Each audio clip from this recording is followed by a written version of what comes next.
Hello everyone. In our presentation today, we will walk you through the development of Xiaohongshu or the RED.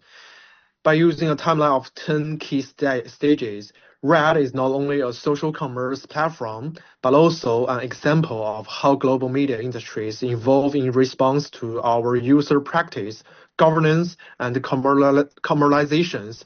Its strategy shows how digital platforms can act as infrastructures of consumption and culture.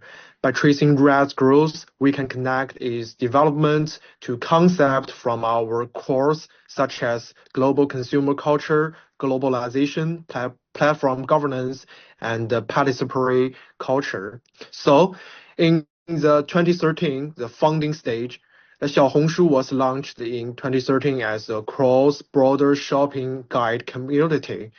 The platform strategy young Chinese consumers, especially women, who are eager to access international brands and trustworthy shopping advice. Instead of relying on brand marketing, users create and share their own content, which illustrates the principle of participatory culture where outlets actively shape media flows.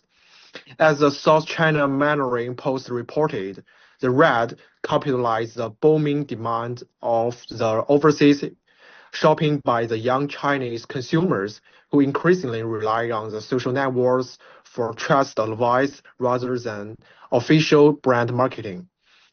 From a historical perspective, this stage clearly connects to the global consumer culture.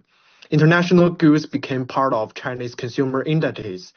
At the same time, it reflects the globalization. While the products were global, their meaning was localized through peer-to-peer recommendations and communicating storytelling. In other words, the RED Foundation was not just about shopping, but about how media industries media between global culture flows and local user practice. So in the 2013, RED laid the groundwork for its future evolution into a complex platform economy, one that blends community, commerce, and culture, reflecting the dynamics of global media industries. So let's move to the next part. Let's invite Yuxuan to introduce the Xiaohongshu again. Okay, so for my part of the timeline, I worked on story 2, 3, and 4. My approach was to select milestones that not only mark Xiaohongshu's growth, but also illustrate concepts from our course.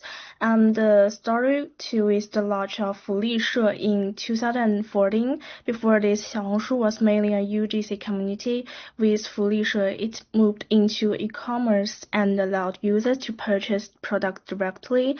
I choose this event because it clearly shows vertical integration. As we learn, vertical integration links content with distribution, and here Xiaohongshu connected users' recommendations with sales, showing how platform monetize through integration. And the second one is story focused on 2016 when mobile users searched and young women became the core demographic.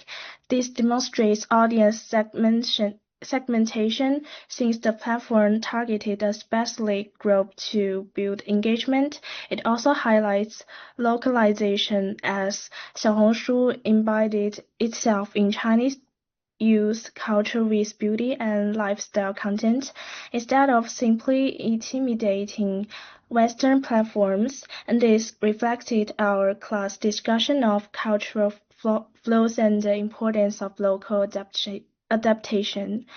Story 4 is in 2018 when Xiaohongshu surpassed 100 million users and expanded into travel, fitness, and food. This is a case for horizontal integration, where a platform broadens across sector to consolidate power, similar to media conglomerates we study in the US context. And overall, I tried to make sure my part of the timeline was not only descriptive, but also analytical, linking each event to key course concepts. And the next part is for Chen Haoma. Okay, my part is 2019 to 2021. And in 2019, Red Nose faced a major content deletion crisis due to regulatory pressures. The platform had to remove certain user-generated content that violated local laws. This insistent revealed the delicate balance between free expression and regulatory compliance. In response, Red Note stressed its content moderation systems to ally with government standards, prioritizing social responsibility and user trust. This was a turning point that showed how platforms must select between user freedom and legal obligations. Then we move into 2020. By 2020, Red Note recognized the rising trend of short-form video content. To complement with giants like Douyin and Kuaishou, it launched its own short video. This move wasn't just about keeping up, it was about media convergence. Red Note integrated AI-powered recommendations and user-friendly editing tools to attract a younger audience. The result, a significant boost in user engagement and a stronger foothold in the video sharing market. In 2021, Red Note hit a major milestone, over 1 billion monthly active users. But what's even more interesting is how to foster a grassroots economy.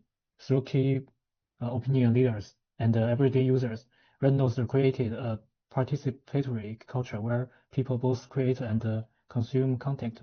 This decentralized model democratized trending setting and built multiple revenue stream, making Red Note a key player in today's digital economy.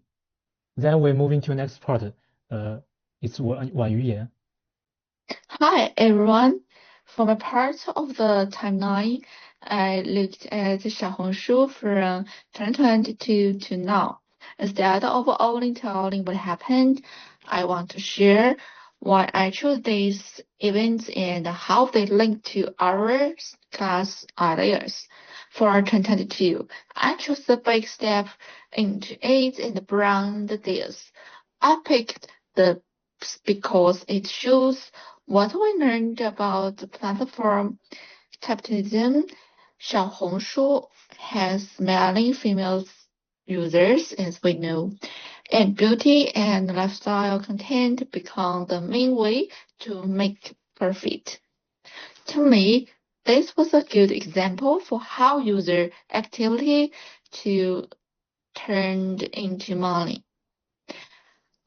For 2023, I looked at the global expansion.